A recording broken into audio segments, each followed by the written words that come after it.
Okay. Hi. So before we begin, if it's okay, I wanted to do an ancestral invocation prayer.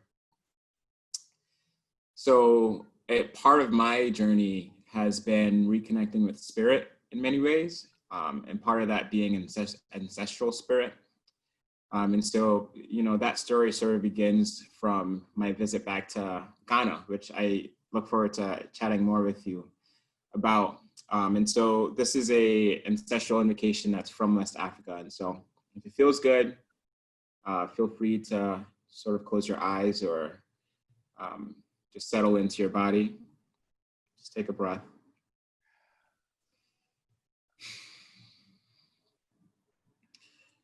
Our uplifted ancestors, guides, fierce protectors, and skilled healers, please stand with us. Be with us in this moment and guide us along our road with a cool head and a clear mind. We are the roots of your root, the soil of your soil, the bone of your bone, and the blood of your blood. Not deaf to our sincere cries, nor blind to our honest placations. Keep the gifts of perfect health, wealth, and prosperity close so that we may honor and grow your legacy. We have not forgotten our commitment to our lineage, and we vow to never forget. Thank you. Ashe. Thank you. Wow. I'm just so aware of my own upbringing and the absolute disinterest or even rejection of ancestors. And at the moment, that just feels terrible. So I'm very glad I had a chance to tag along with your ancestors, and I can kind of hear my ancestors back there saying, well, we do exist, you know. So thank you. Yes, absolutely. And the beautiful thing that I've come to realize, because granted, this is a very new journey for me too, the connection with my ancestors, and the feeling of guilt that I experienced when I first started connecting with them was this notion that my ancestors looked to me with an undying appreciation, and a lack of judgment, and that whether or not I've forgotten that they are there and they are a part of me, baked into my DNA, that they're always present with us and are always guiding us. And so that was a piece of clear wisdom that helped me with my guilt. To just know that, we're not being judged, but. Well, I really appreciate it. And so, before we move on, I just kind of wanted to give an opportunity for us to sort of introduce ourselves and know that your reputation definitely precedes you. And perhaps a few people who are watching this know me tangentially or have seen something that I've done with the Zendo project with Ryan and Sarah. And so firstly, just huge gratitude and appreciation for them holding space for this conversation. So my name is Kwasi, in case you were wondering how to pronounce that. So I'm based out in Buffalo, New York. I am a psychiatric nurse practitioner. I work with a fairly large mental health organization, and work with, severe mental health and substance use patients. We see everything from the where we dwell, anxiety and depression, up to, the more severe bipolar, schizophrenic population. And my journey into this work, I'm one of the founders for a psychedelic society that's in New York. And so it's the Psychedelic Society of Western New York. And we started off kind of doing some education for our local community. In fact, the first thing that we ever did was a global psychedelic dinner that MAPS hosted in order to raise some money for the MDMA therapy training program that, or rather the MDA program that they were doing for those with PTSD. And so we had a lot of success with that event, and from there kind of started doing a lot more education. In time, started doing some integration circles. One of the things that we launched during that process was a psychedelic harm reduction program called the Sanctuary Project, specific to psychedelic harm reduction in Western New York. And so it was totally modeled after Zendo, totally inspired by Zendo. A few of us went down to the Zendo training program in New York City, maybe 3 years ago now, and came back with the knowledge that we learned and started this program. And from there started sort of branching out a little bit more and doing some connection, some organizing with psychedelic communities around the country, and then eventually doing some work with psychedelic communities around the world. And so I'm interested in some interesting projects right now that I'd love to dive into a little bit more in time, but I'm getting hungry to hear a little bit about you, Jim. Well, I'm just so aware that everything you've done has been impossible to even consider for decades. So the image of the Christians coming out of the catacombs and saying, whoa, we could make churches and we could have more than one in Rome, for example, and they won't get us. So it's such a pleasure to be with people who are basically, as you have come up predominantly in this period of returning to something vaguely normal about the use of psychedelics. So I'm Jim Fadiman. I worked with Ram Dass when he was Richard Alpert.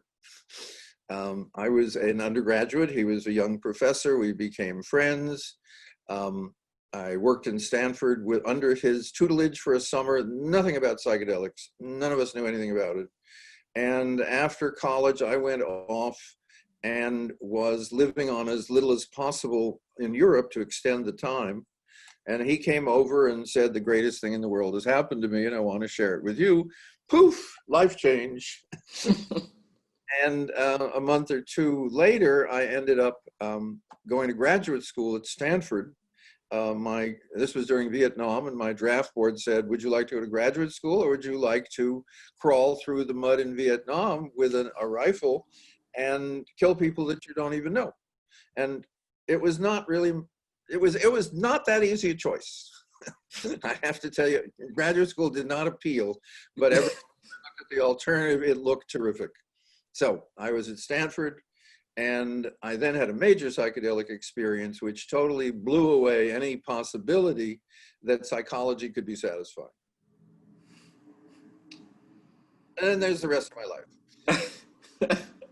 During which time that included one wife of 54 years, two fantastically interesting children, most currently two very small dogs, a number of careers, and always at least the awareness of what I learned in early psychedelics as fundamental to everything else I did.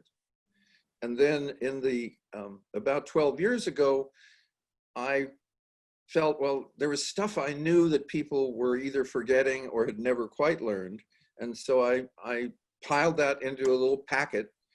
Sure, I'd print it myself. And this wonderful publisher, Inner Tradition, said, no, it looks good to us, and took it. So that was the Psychedelic Explorer's Guide, which it turned out to be generally helpful.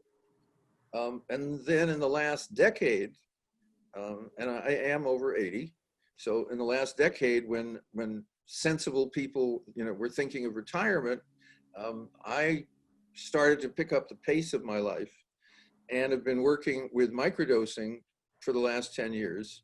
And as I see it now, kind of proliferating in ways that I could never have imagined possible, I get to do things like this as if I'm somebody's at least if not an ancestor, which is not a great thing, I guess, to be, but at least an elder, and pass on all the lessons that if I told you, you would probably ignore.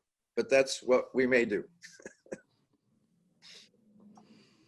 Oh, and I recently put out a book where I also have 25 years of work in a book called Your Symphony of Selves, which 3 minutes before we went on, I thought, oh no, I need to run in the house and get a copy of the book and do a promotional bit and show the cover, but I didn't. So if you go to my name on Amazon, there's a new book and it has nothing to do with psychedelics overtly. So a symphony of selves. And so I'm not familiar with this book, but what does come to mind when I hear that, especially as it's tangentially related to psychedelics, is sort of the internal family systems. So this idea that I actually was introduced to through a Zendo training, that there are parts of ourselves, the exiles, our firefighters, and our managers. And I'm curious, is the symphony of ourselves something in relation to the internal family systems? It's internal family system said you are different parts and you've got to work it out. Psychosynthesis says you are different parts, you should align them towards your better self.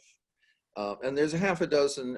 Voice dialogue says you should, the person you talk to when you talk to yourself is also you. And that's kind of, if you've ever argued with yourself and say, well, who's this other person arguing? Okay, so the notion is we are selves, period. That's just the way it is. And the idea that we're one single mushed up self leaves you really puzzled, because then you say, well, why do I have so many contradictions? Why do I do things where the next morning I say, I can't imagine that I did that? Or even worse, the next morning you say, I don't know where I was and I don't know who I'm sleeping next to. So it's a book about that and about the obviousness of it. And what it works out to is you end up, and this is very similar to what you end up with a good psychedelic session, you end up more compassionate for the parts of you that other parts disagree with. And when you're in relationships, you're not demanding consistency because it doesn't exist, but you are ending up again, we find, kinder and more compassionate to the people. So, and I will tell you, and a number of you will understand this, my kids have been ragging on me to do this book literally for decades, because it just makes it easier to explain your own behavior and other behavior to other people. So there we are. Yeah. Okay. I love that. I mean, I think it's super important because I think that notion for me personally has been an incredible part of my growth and my relationship to myself or selves. And so I have some friends who are very embedded within a spiritual nomenclature, I would say. And so very in tune with spirit. Spirit is the thing that they lead life with. And I think for many people, spirit can be the thing that's sort of, on the side that we kind of look to every so often. And we kind of, when we get in trouble, we just say, hey, spirit, please, you start bargaining. You'll get out of this. I'll really be good next time. Exactly. Yes. And so what I love about what you mentioned was this notion that, rather than looking to say there is one part of ourselves that we should be listening to, and that we have to find some discernment around which part is. What I've heard many of my my very spiritual friends is they call to their spirit guides, and most recently how I've heard it described as their team. And so their team includes these different parts of themselves. And I absolutely loved that, because when you think about a team, what is a team, right? Or rather, what makes a good team?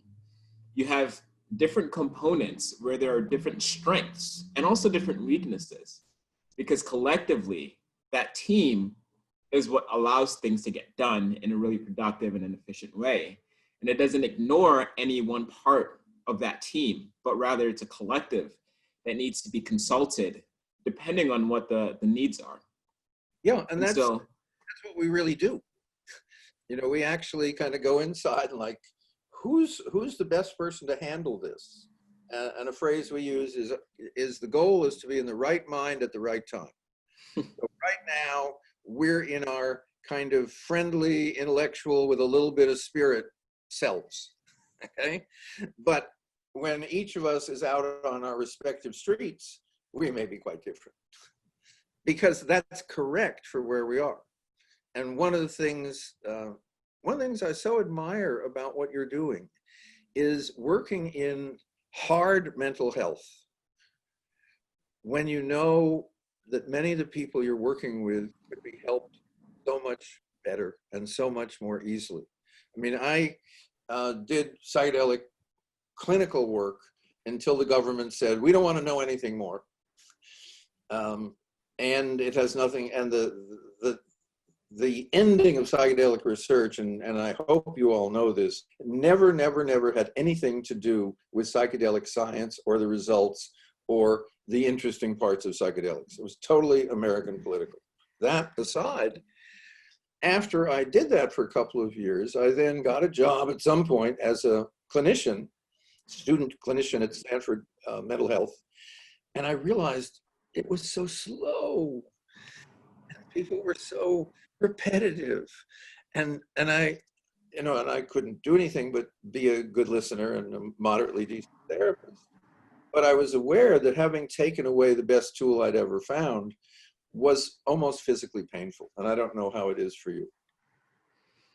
So it ebbs and flows, right? So I remember when I was in my clinical training in school, really getting a taste of what it feels like to just know that there's something out there that can help so many people. And at the time, I was working at an outpatient center that is in, you know, sort of a fairly low income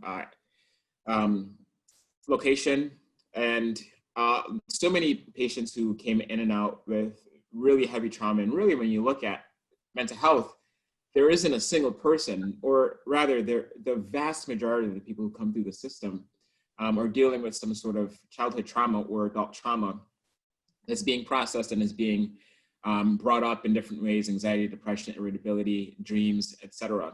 And so the frustration that I felt, because this is around the time where my vigor for psychedelic medicine, particularly to treat PTSD, was at its all-time high. And I was so excited about this medicine, and I personally experienced the effects of it. And to sit in front of somebody who would tell me that they're an EMT, you know, they grew up their lives watching brothers, cousins getting shot and losing their lives, wanting to help their community, getting into emergency medical treatment, getting into becoming first responders, and then witnessing so much pain through that decision, that choice that they made. And then to sit down in front of us, the psychiatric Western medical system, and for us to tell you the best we can do is Zoloft. So frustrating. And I recognize that there are so many people who could really benefit from these medicines, be it through either macro or micro dosing, right? And you can make a prescription of either one for somebody based off of what they're dealing with. But it's also one of the reasons why I got into this field in the first place. And so it was this idea of wanting to change the system from inside out, that recognizing that there exists a system that is flawed. And I tell my patients this, and I don't know if it's good clinical practice or bad, but I fully acknowledge for people who sit with me and they talk about, this is the 5th provider that I've seen. This person tells me this thing. This person tells me that thing. They try this thing and they try that thing. And I tell them, my profession is flawed. I work within a flawed system. And I can guarantee that many of the people who've sat in front of you and have tried and attempted to help you are doing so out of the goodness of their heart, that they truly believe that they're wanting to help you and they're doing their best to help you. Right. But the problem is the tools that we have available to us aren't often very effective in the way that some people need them to be. And I say the way that some people need them to be because they can be effective for helping people build a solid footing to get on their feet, and then to practice the things that will actually really support their health, their healing in a long-term way. And so if you start an antidepressant, it's not that antidepressant is going to be the cure, the thing that you needed to fix all of your problems, but rather right now you can't get out of bed. Right. That you literally can't leave your house. And so when we talk about eating well and exercise, that those things are just so difficult for you. That we need to support you to be able to start that process. But the way that psychedelics work is in a drastically different way, right? It's something that really gets to the root of what's going on that might be causing the depression, the anxiety. And it's different when you talk about severely mentally ill, psychotic disorders, bipolar mania, so on and so forth. But for the vast majority of people who are being treated in the Western psychiatric model, something that can help them get to the root of the problem. And so the way that I've heard it described in the past was that psychiatric medication can keep you afloat, but psychedelics allow you to dive deeper. Well, actually, psychedelic medicines repair the boat. And the psychiatric medications, are kind of putting your thumb where the leaks are and making it, possible to keep the boat from sinking. And God knows that's helpful. It's just painful to know that people could, well, in a sense, really work the other way. There you are, you can't get out of bed because you're so depressed. And an antidepressant numbs you enough so you can get out of bed, and then you maybe improve your nutrition and so forth and so on. And of course, a good psychedelic session, the next day you say, whoa, I want to get out of bed because I'm this wonderful person who is in a terrible position in their life at the moment. And I think it's time to clean it up. And that's just what I got is it's so much easier to give people the inner recognition of their own value.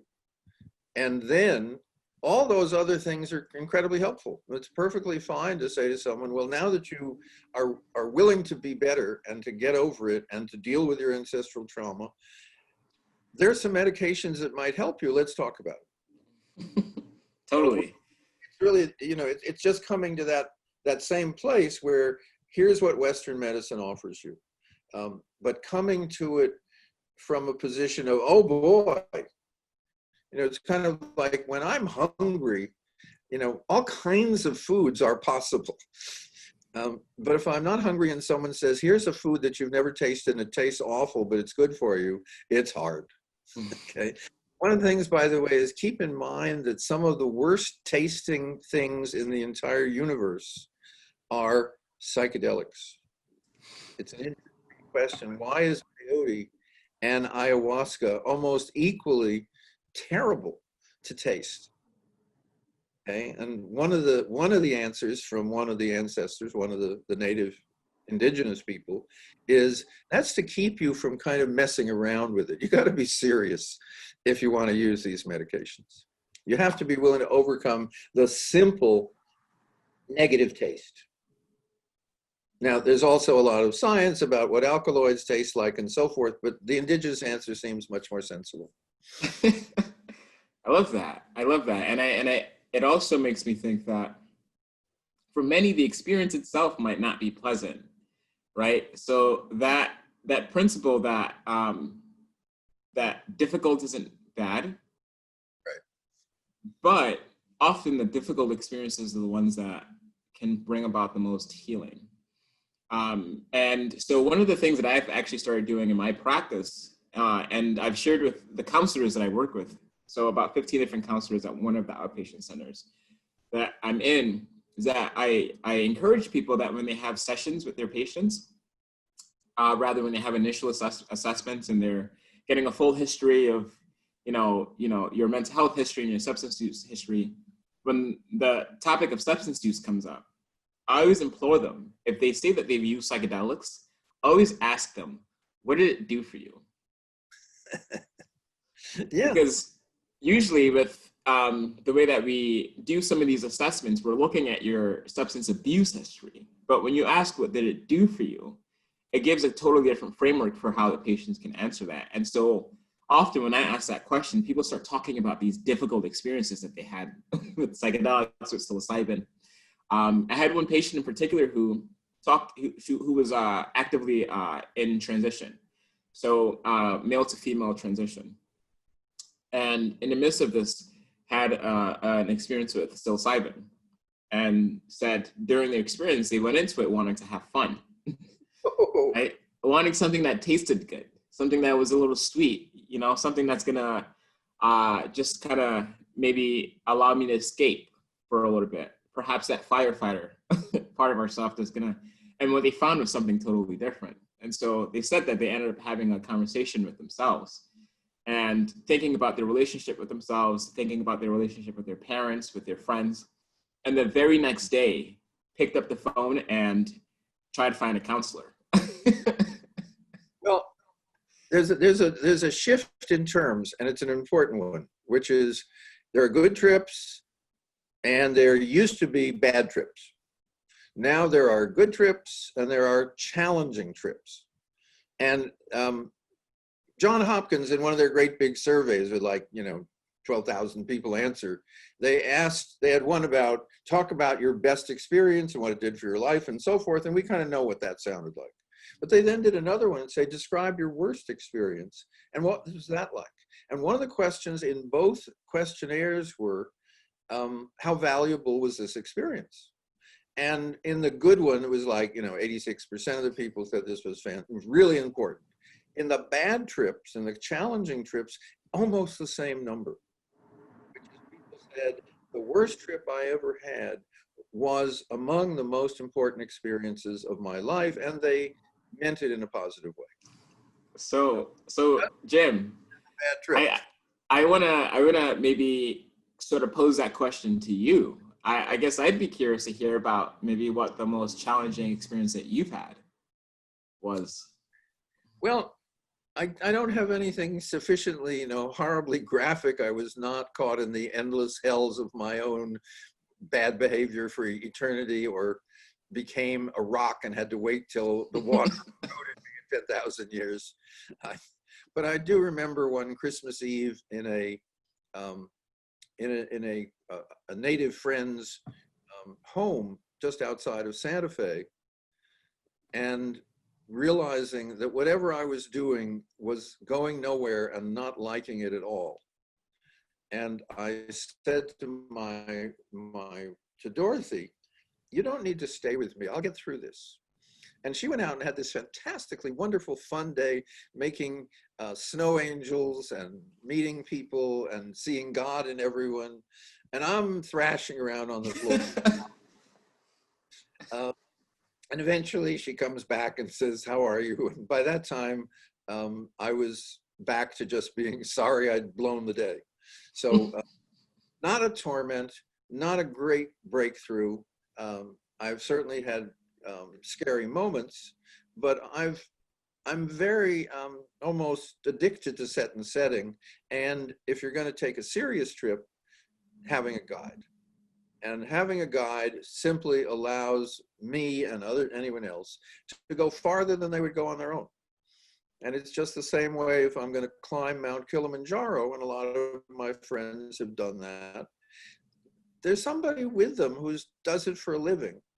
And when the person says, I just can't go on, the guide says, oh, yes, you can. Don't worry about it. Just take a few deep breaths. If necessary, we'll just stop here. Let's maybe a little tea. I know that you can make it to the top. And that difference is a huge difference, because these are all people who said, I would have given up, but my guide supported me in going beyond what I thought was possible, because the guide had been with a lot of people like me and understood that we could all do more. And so it's wonderful when you've been in this business long enough, you move from being this bizarre radical who thinks people should take LSD and have a guide, to being this arch conservative who thinks when people take LSD, they should have a guide. And I've kind of been fairly stable, but the culture has moved so that when someone says, hey man, you know how much I can take and I can still drive, I try not to say anything except don't show me. I love that. I love that sort of analogy that if you were to climb a mountain, right, you would ask for a guide. And it's so important because it doesn't make you any lesser of a person to go with somebody, right? And it can be really helpful not only to have somebody who can support you along the way, but the power of transference too, and what that can do for you. To share an experience with somebody, even if they themselves are not in the journey with you, but alongside that journey with you. The work that can be done that digs you into perhaps some of the deep traumas that you might have experienced with a man or a woman even. Well, there are some of the magnificent indigenous guides, and this is a story of a New York woman going back a second time to the Shipibo, because the first time all of her lifelong depression went away. But she's in her ayahuasca session, and she's in like an underground cavern with demons. Okay?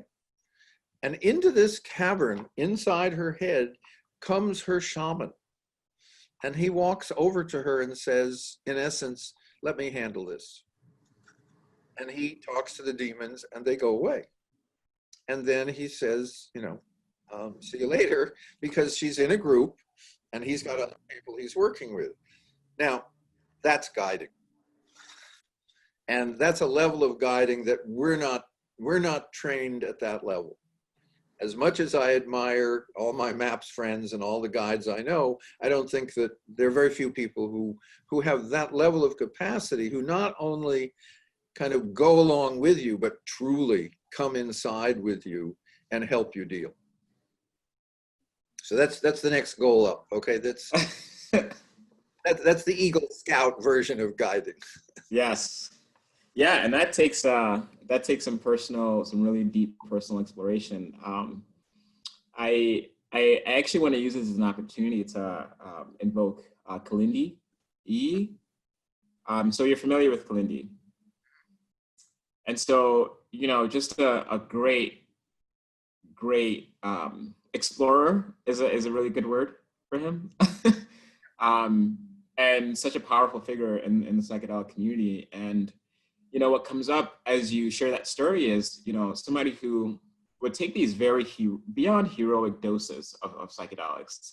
They take 25, 28, 30 grams of psilocybin. And I always think that it's funny, and interesting that when he doesn't think of psychedelics in a way that perhaps our mainstream version of it is, which right now I think the mainstream idea of psychedelics is very therapeutic. The mainstream narrative is on therapy, and I think it's wonderful. I think that whatever the narrative is, whatever the cultural narrative, whatever the mainstream idea of what the use is, it's how people are going to end up using it. And so when you talk about perhaps in the 60s and 70s, when the idea was to have a lot of fun, right? And of course, the personal exploration, that deep exploration, that metaphysical curiosity was always tied to it. But there's also a huge element of enjoyment, right? And so now I think the great story that's being told is that it is medicine, right? That it is something that can help you with healing your traumas and cutting through some of the deep struggles that you have. And then so Kalindi takes it beyond that it's not just medicine. That this is something that can allow you to deeply explore different realms, to deeply explore the hyperdimensional, to meet entities and to commune with them, right, and to communicate with them and to be with them and to learn from them, and to share with them. And so when I hear of, stories of shamans who are able to go into that experience with somebody, to then go to the demons that are coming out from somebody else's experience, to face them and shoo them off, You know, that takes such a deep level of exploration and a deep level of understanding and relationship with the medicine that totally the narrative right now is not conducive for that. Well, yeah, I mean, it's almost awkward when we're doing this wonderful dialogue supported by maps to deal with the fact that medicalization is not an end state, it's an opening state. Is you look at the culture and you say, where's the leverage? Where are the people that are believed in? Well, you know, obviously we skip politicians and we skip a whole lot of groups. But when we get to science, it has a kind of religious glow to it. And then we get to medicine, which we all need, whether we like it or not. And so there's a kind of notion that if you start with the psychiatric medicine, which means you have to be ill, and not only have to be ill, you have to be sufficiently ill. And then you're allowed to get better. Now, obviously, most of you who are listening to us already are saying to yourself, well, man, I started at better. And that's how I got interested in psychedelics.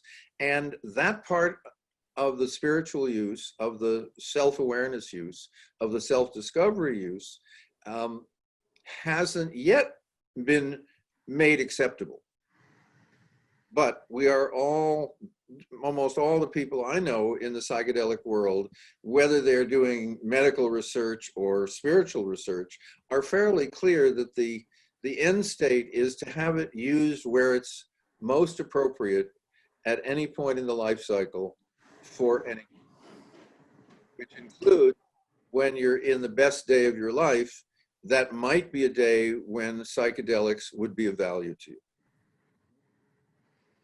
And so perhaps, you know, a way to contextualize that is looking at all of these experiences as a self, and that there's that medicalization piece, there's that personal exploration piece, there's that spiritual piece, and that there are all these different parts of that self, all of these different parts of that experience, and to look at them as a team. And that, right. And how can you get how can you get the team?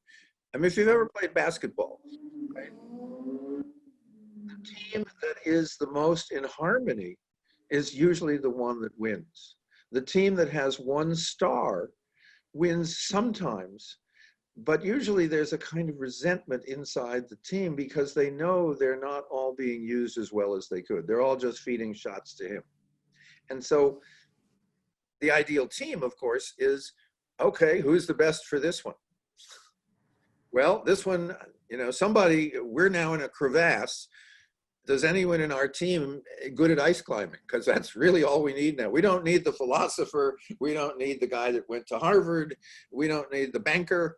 But I hope to God one of you knows how to do a little ice climbing. So yeah. So that's I'm coming from a place where we need to begin to unpack the word medicalization and see what we're really doing for people. And one of the things that comes to mind is I read microdose reports. Okay, someone else reads sports statistics, I read microdose reports. And one of the very common reports is, I've had depression and now I'm microdosing. They don't report that their depression is less. They most often will say, wow, I'm myself, or I'm back. And that's a different level of really realization. Then it doesn't feel so bad, which is, it starts to be very different in context and the different way of approaching it. Yeah, that's really powerful. The idea of just coming back to yourself, coming home to yourself. And, you know, that's sort of, it's a really important notion that my partner has really introduced me to. And so she's a clinical psychologist and is a yoga practitioner. And so for her, coming home means returning back to yoga. And for many people, they are away from home for so long. And that perhaps microdosing is something that can support them through that process. And, you know, so I've had my own experiences with microdosing, and and also, of course, macro dosing. And, you know, most recently, one of the things that has come into my awareness is the power that microdosing may have not only to the individual, but to the social. Okay.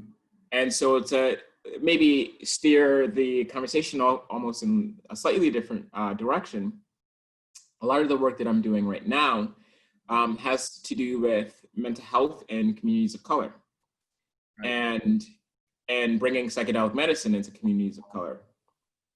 And so when we think about so many of the barriers that keep psychedelics away from those communities, one of the solutions that seems to keep coming up is microdosing.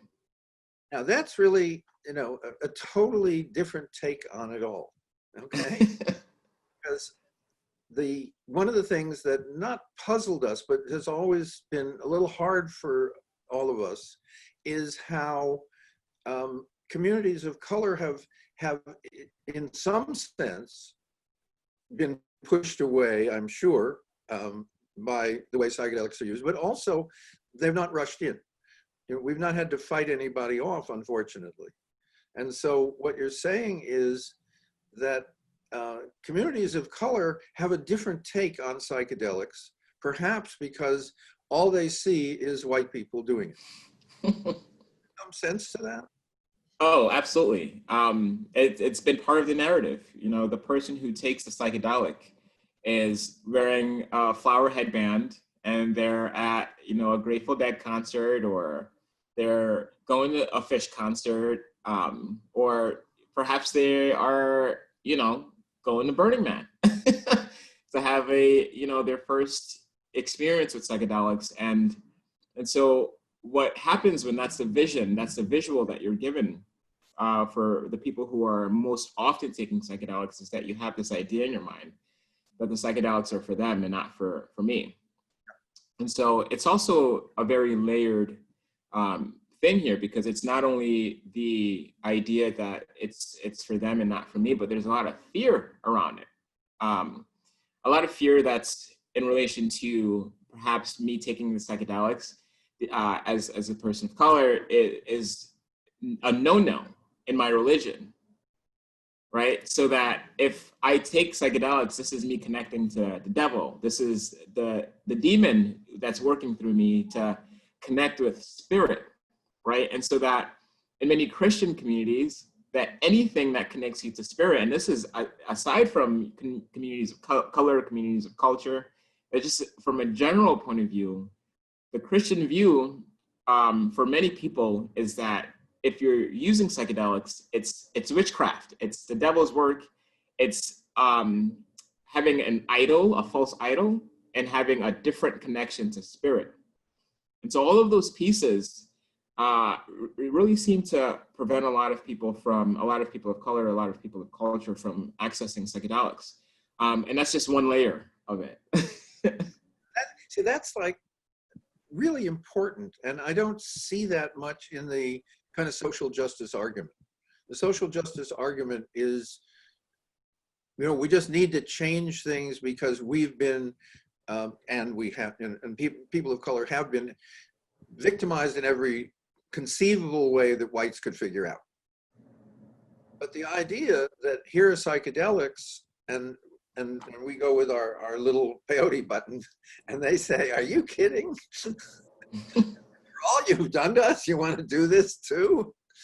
Okay, so it becomes really important that people like you exist, okay? Because I go into communities of color and there's just no way that I'm going to be anything more than some very old white guy. There's just and if I'm taking some 30 grams of you know, psilocybin at the same time, I'm some old white guy who's taking a huge amount of psilocybin. So the shift, and it's a necessary shift since we're talking about most of the world's population, that the work that you and the people of color can do that we can't, may be the most important work going. Yeah, I mean, I appreciate you for saying that, you know, because we are talking about the global majority, right? Yeah. And it's something that I think that many people understand would benefit a lot of these communities, particularly in America, where there has been a lot of racial trauma. And so when we talk about that social justice perspective, you know, it's again one of those things that have to be brought in concert with sort of the stigmas that are also preventing people from accessing this work. And so for me, being in the field that I'm in, and doing a lot of thinking around stigma around mental health in general, and recognizing the thing that keeps people from accessing even mental health services in communities of color. Because actively right now in the organization that I work with, many of the people who start treatment with us are referred to us from legal. They're referred to us from their probation officer, or they're referred to us from having their first psychotic break and they went inpatient, and right. And so there may be all of these prodromals, right? So prodromal meaning these symptoms that start showing up before maybe you have your first bipolar, manic, psychotic, whatever sort of episode that lands you in the hospital, that there are these symptoms that start showing up. But there's this, this intention or this this need to sort of keep mental health and mental health treatments at arm's length because of this distrust of the Western medical model, Western medical system. And so, you know, one of the things that I think is important to acknowledge is that as you mentioned, it's difficult as an old white man to be able to go into these communities and do that work. I mean, it's true. There needs to be some trust there, and it helps to look like the people that you're working with. But in the same way that we acknowledge our ancestors and we acknowledge our, you know, those who came before us, I think it's super important to also acknowledge the work of our elders and the people who did all of this work that laid the groundwork for us to even have this conversation, right? Including the work that you've done. Yep. And so when I think of microdosing, you know, I think of some of those barriers to communities of color with psychedelics. That fear kind of gets taken out of the equation just a little bit. When you talk about a very non-threatening way to consume something, to be in relationship with something, that regardless of the dose of it, regardless of whether, you know, it's a macro or microdose, that it's still a connection to spirit, and it's a connection to these parts of yourself that can be so healing. So, you know, I just wanted to take a moment and acknowledge, like, you know, some gratitude for the work that has been laid that allows people like me to go ahead and use this information, and use this knowledge, and benefit the communities that really need it, really need it. Well, one of the things I think I'm seeing is that microdosing basically doesn't scare anybody. And nobody, you know, as I say, you get no visions, you get no incredible insights, your ancestors don't dance around you or burn you at the stake. Giant snakes do not eat you. You feel a little better. And that should be able to permeate communities that would normally be frightened or even correctly concerned about psychedelics.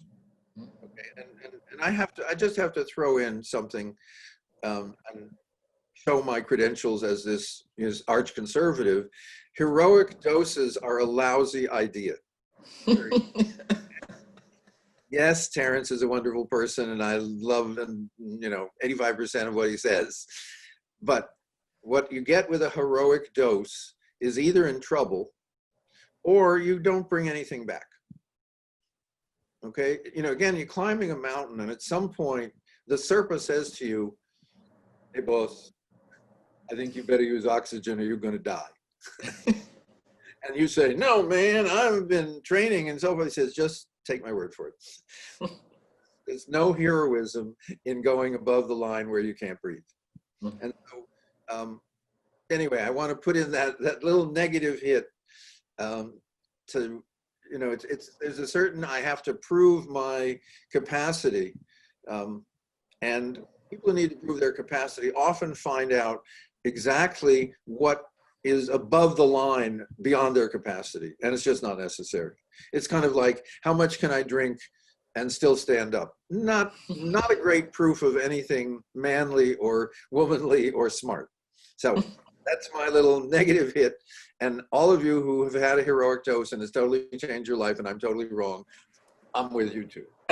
But yeah, I mean, I think that's an important point. You know, it's also like a super important harm reduction point, right? So I think of things often in a larger context. And so the individual who wants to have a heroic dose, I always want them to consider not only what are you risking for you, but what are you risking for the greater movement here. And one of the frameworks that I have for so much is Maslow's hierarchy. And when we talk about Maslow's hierarchy, there are the levels below of safety, physiological safety, right? Having a roof over your head, eating, water, hydration, sleep, how that needs to come, and that foundation needs to be built before you're talking about interpersonal relationships and self-actualization. And so when we think of that from the greater harm reduction movement or the greater psychedelic movement, we need to have sort of the same framework in mind. Safety first. Let's have, you know, a proper set and a proper setting to have these experiences. And if you're able to do that, then all of those other pieces build on top of each other even better. And so it's a necessity. Mm-hmm. And sometimes you have to manage. I was doing some very early research on asking people about their experiences. And I asked about good experiences and bad experiences. And there was this wonderful comment. I'm reading along as an undergraduate. And he says, it was an incredibly great experience for all of us until the car caught on fire. And you suddenly get a different feeling of what set and setting is about. Which is, yes, if you're going to go into the realms beyond your personality, and they're the most interesting realms you'll ever discover, know what you're doing, or have somebody with you who knows what they're doing, who isn't tripping as well.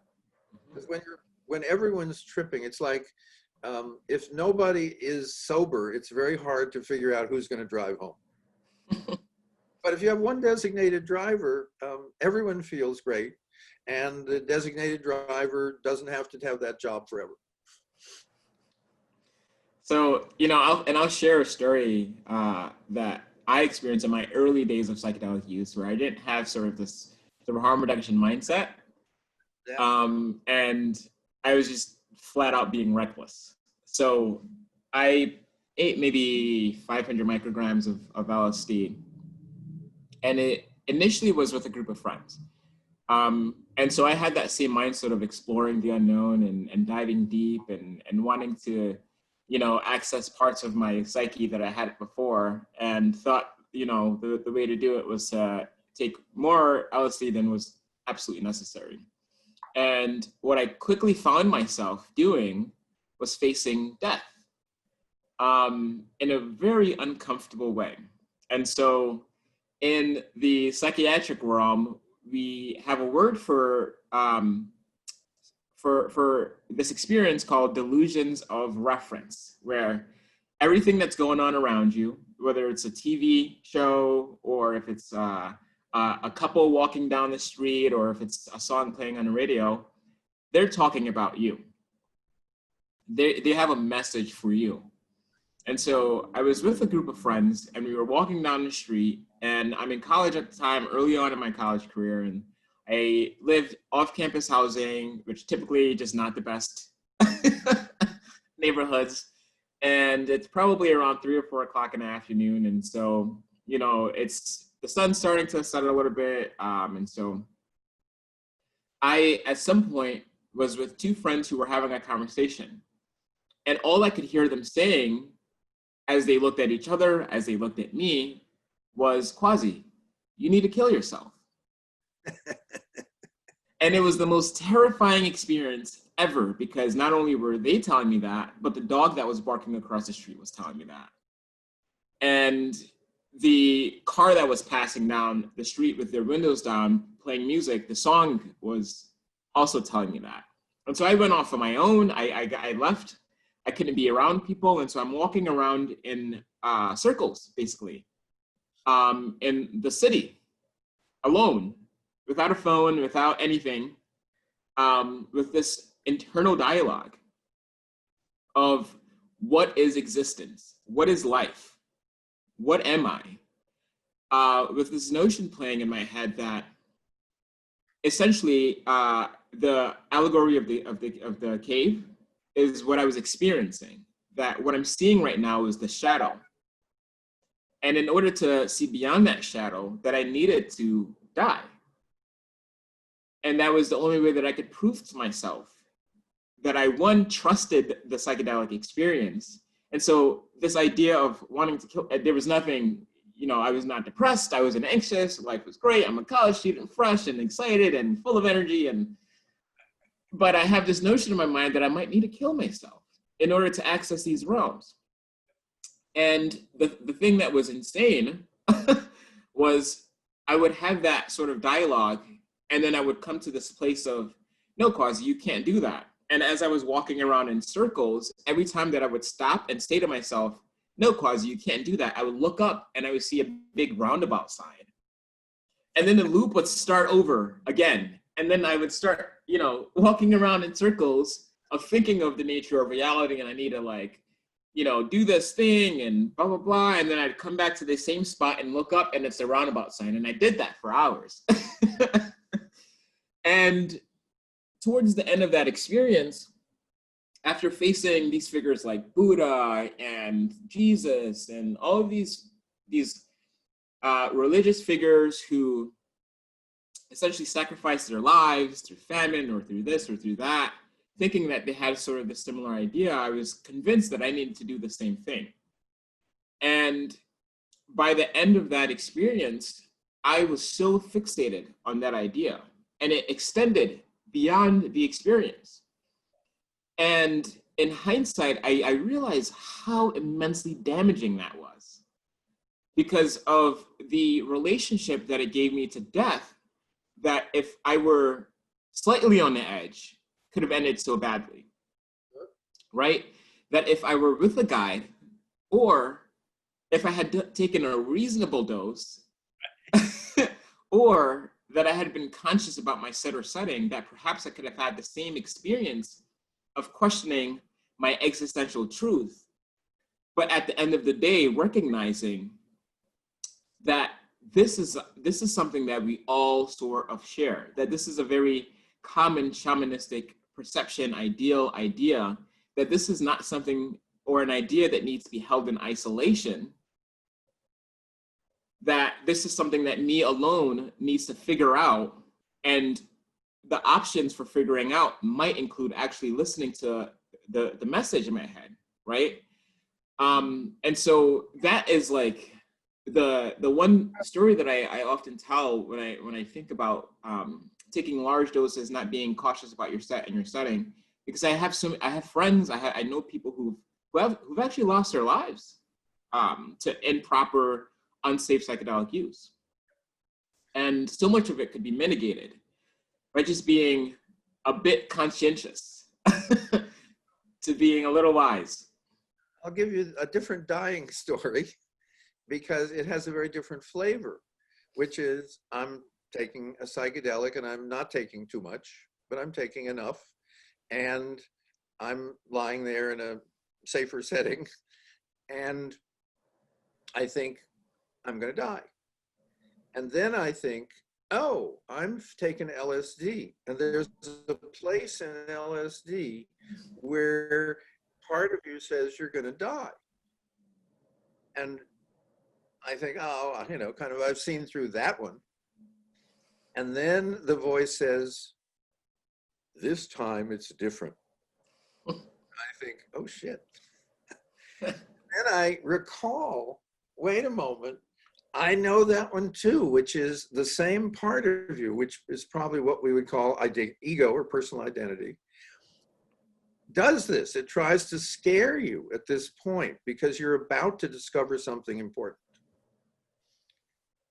And I think, aha, you know, Jim Fadiman the smart has remembered from prior experiences that not only you're told you're going to die, but when you question it, it says, this is different. And the voice says, yeah, I know all that, but this one is different. And I do the whole thing at another level. And what I realized when I came up from that is that dying to the old self, to the prior belief system, to the limited identity, is one of the great gifts that psychedelics offers. And framed as dying, your ego, I believe, just does it because it's desperate to remain important. Because one of the things that happens after you had psychedelics, and it's why I love working in groups of people who've had psychedelics, because we're all willing to be nice. And one of the reasons is we all know our ego is just one of those things in the toolkit. And that you use your ego for a lot of stuff, but it's not the core of your being. It's not the divine spark through which all life flows. So with a guide and a little bit less psychedelics, the same experience, which is, yes, you need to die, is absolutely spot on. And when you have a guide and you look up at the guide and you say, I think I'm dying. And the guide says, yes, man, right on. Puts his hand out and you suddenly remember, I don't know what's going on, but clearly my guide knows that what I just said is something important. And the guide who I trust is supporting me in this moment. And then you can relax, you go inside and you find out at the other side of the door called, you're gonna die, you're gonna die, you're gonna die, you're gonna die, is all this incredibly. But the door itself says, no, I'm really important. All that inside, don't pay any attention to that. And so it is, you came right to the edge of this wonderful transformative experience, which I'm sure you eventually had. But as you said, the setting couldn't have been worse. Totally. And, and one of the things that I did learn from that experience, because I did sort of come to this idea that I didn't need to kill myself. Yes. I needed to kill the idea of myself. Right. That Kwasi is an imagined person, that Kwasi is a created person. Right. That in my mind, I've created an image of who Kwasi is, what he looks like, what he dresses like, how he talks, who he talks to, where he hangs out, what he believes. And that all of that is very superficial. And that who you are is much deeper than that. And so back then, this idea of my ego, I had a different relationship to it because I very much subscribed to this sort of Tibetan Buddhist Eastern idea that your ego is bad. Ego bad, get rid of it. No ego, you don't want it, right? Now, I'm curious to hear from you because one of the interviews that I remember you did, somebody asked you about your experience with LSA. And so your timer, you took some morning glory and you drew on a chalkboard your idea of reality. And God showed up and said, that's great, do it again. As I've filled these boards, set of diagrams of explaining reality, and the divine comes in and says, God, that's really cool. And I'm ego, and then the divine starts erasing all of it, and I'm saying like, wait. no, I love that, do a different one. And the realization that we understand, the notion that we understand the universe seems misguided, okay? And but it's a wonderful feeling as an art form to imagine that you understand stuff. And you start, of course, by imagining you understand yourself. And Alan Watts used to say, you don't even know how to do this. You don't know, how do you make your hand open and close? Well, some of us may have, studied neurophysiology and actually know what happens when the brain sends signals. But honestly, we don't need all that training. This works. I just, whoa, and it happens. And a lot of my life is actually like that. It's not something that I run. It's something that I get to ride in, right? When I'm in an airplane, I don't think I'm an airplane. I think an airplane is fantastically more complicated than I am and can do stuff that I can't possibly do, but I get to do it with the airplane. And that's the fun part. And as you describe it, you see, that conversation with the people who are with us, most of them are saying, yeah, that's nice. He said it nicely, or he didn't say it so well. My experience is a little different. But if we were doing this in either my neighborhood in a slightly Republican suburb, and it's hard to find one in California, and in the neighborhood you're either in or came from, it would not go down well. And that's the work we still have to do. Yeah, and it seems that there's always work to do, right? And it's never static. And so, you know, I'm curious that now for you at this stage of your career, one of the things that you mentioned was that, you know, in that experience, that as you go along in life, that your base of values change, that your systems around your values continue to change. And so I guess as we kind of hover around this topic, I'm curious to hear from you, because I know that part of the intention of this event, you know, this cast is a piece of mentorship, is a piece of sharing experiences, sharing knowledge, that I'm curious to hear from you at this stage in your career. What are the values that you really hold true? Okay. And part of me says, watch out, here come the platitudes. Here's the when I was your age, I used to walk 10 miles to get a single joint and walk back in the snow before I smoked it. I just don't know what it's, anyway. I'd say the one thing that's been really helpful to me, and it happened in that incident we were talking about with God erasing my wonderful description, is I lost interest in theory. I know people who really like theory, but I also know people that like chess, and you know who like Mandarin, you know, ancient Mandarin manuscripts. So it's not about nothing. I'm not against theory, just I have little interest. And I'm particularly not interested in theories of how psychedelics work when it is so clear that we don't know practically anything. So at the moment, as we all know, we all have in our heads that the two pictures of the brain.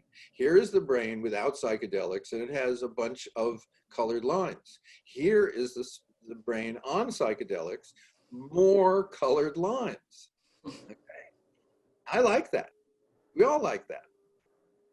But then they make about it. And the theories obviously vary, because I used to be in hard science for a while, not for long, and they don't have, there are places in physics and chemistry, they don't have theories. They have laws. That's the way it is. Nobody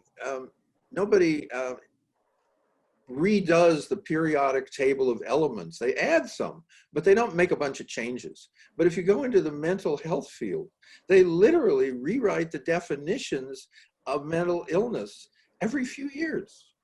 You know, it's like the fashion business where you raise and lower skirt levels. So those are all theories. And the first thing I learned from the psychoanalyst who I took a therapy course from when I was a graduate student, never use a psychiatric label with a client ever. And when I meet people, particularly in the microdose world, where people say, here are the 5 diagnoses I've had, and here's how many years I had each one of them, you begin to get that there's a world of mental health where we simply are making either educated or uneducated guesses, but we act as if we're much farther along than we are. And I'd say the one thing, if I were giving advice, which one of the things we know about advice is, even the word advice, you're already ready to not accept it, is don't accept advice, okay? I'll give you the double bind. which is the wonderful part of psychedelics is you get to find out for yourself.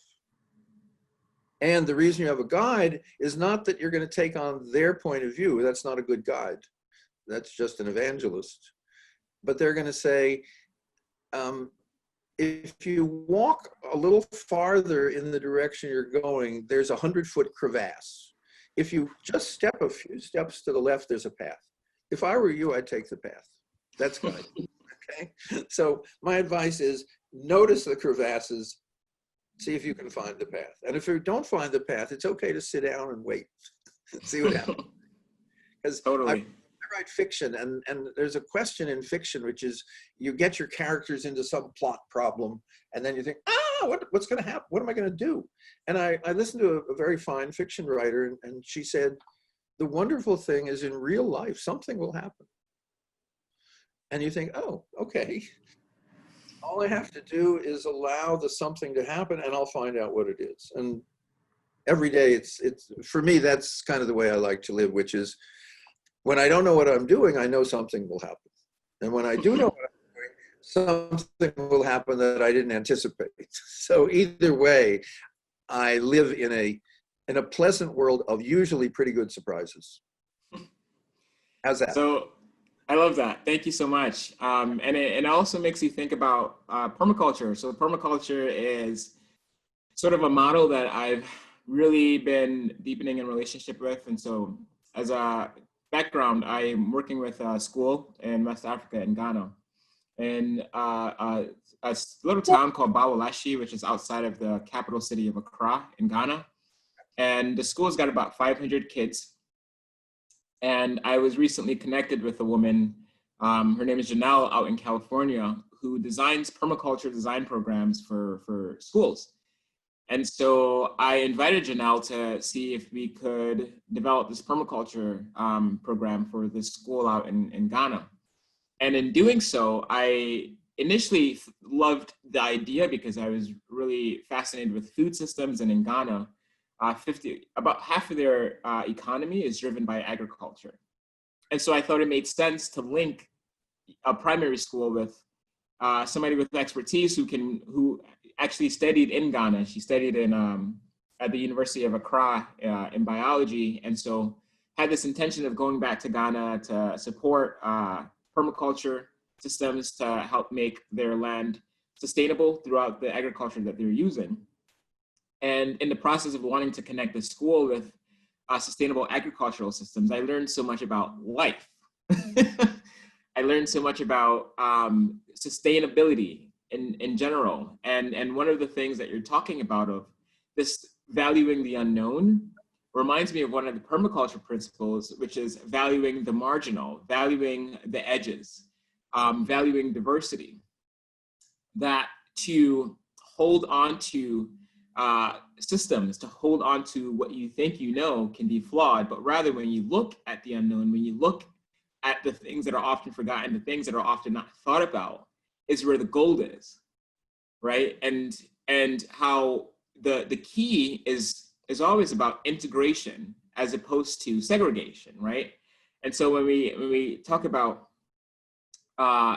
agriculture, it's the idea that certain plants planted together will allow each of them individually to grow better. And so the same model works for us, for people, for humans. And so it's something that I think of in us having this conversation here today. And so in the same way that I ask you for advice, I'm curious if there's anything that you'd like to learn from me. You just gave me this incredible insight, which is a way of talking about diversity, which is non-judgmental, which is the way a rainforest works. And when I first was in a rainforest, and one of my kids is like a major researcher in this for much of her life, but when you're in the rainforest, at first level is everything is trying to kill everything else. Everything is trying to eat things or destroy it in some way. And then when you go up a level, what you get is everything is feeding everything else. And then when you go up a level, it's a single organism. just as, you know, inside of me, remember there's more bacteria, more individual bacterias of inside me than there are cells of me. So I'm just the bag that a lot of bacteria and viruses work out their destiny in. And I like that metaphor. It kind of makes your ego right size.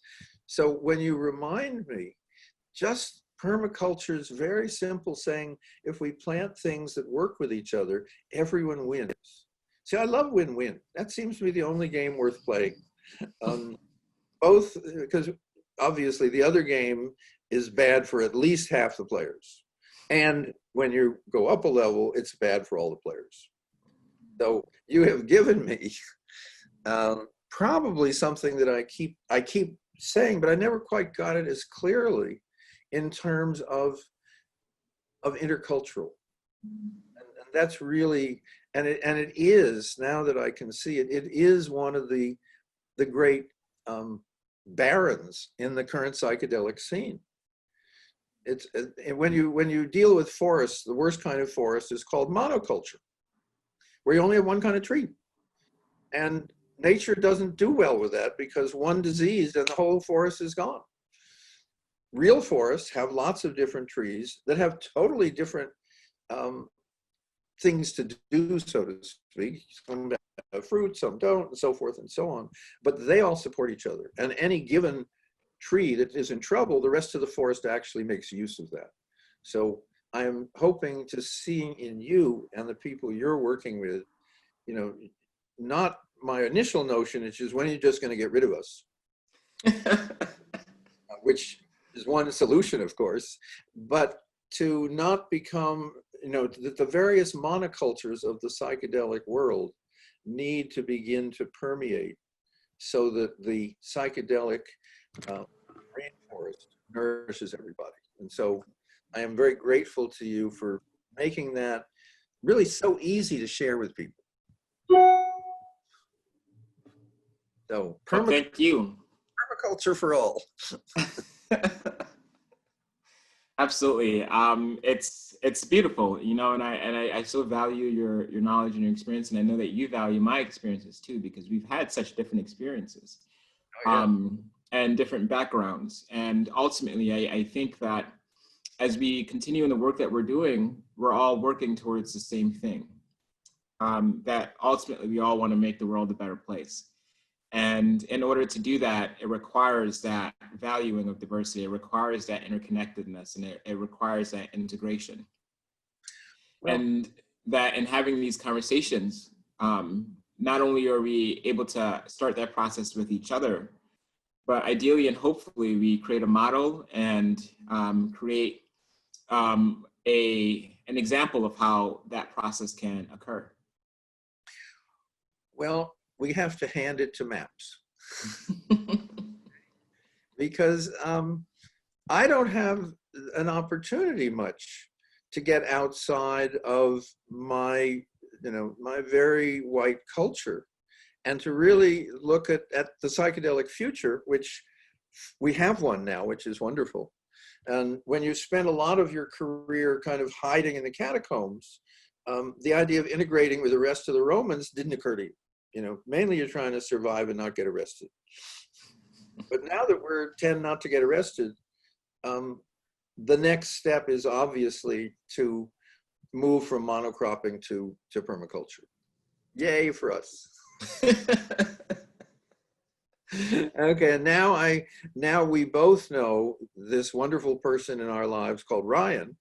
We talked yesterday, you and I thought, I said, I have no idea why he put us together, okay? Probably, if things are really good, he doesn't know why he put us together either, but now he does. And I'm very grateful for him and for the ancestors who are saying to each other, hey, we really did a good job with that one, didn't we? We just work that stuff out. Yeah, totally. And also to piggyback off of that, I had the same notion. And the moment when we were able to start communicating, and it all really made sense. And that's part of the divine nature of how things work out, and also the divine nature of MAPS and Ryan. and the masterminds behind this program here. And so I appreciate you for just your time and your energy. And I really look forward to continuing the conversation, because I know this is the last time that we'll be in communion. I'm really delighted. We may not do this in public, but we're going to keep it together. Okay, I'm going to need to go. Other selves are pending, and I just want to. I'm just glad we met. I'm just glad we met. That's all. Very totally. And the next time you're offered 500 mics, say, I think I'll have just give me a half shot, okay? Good advice. Okay. Take care. Take care.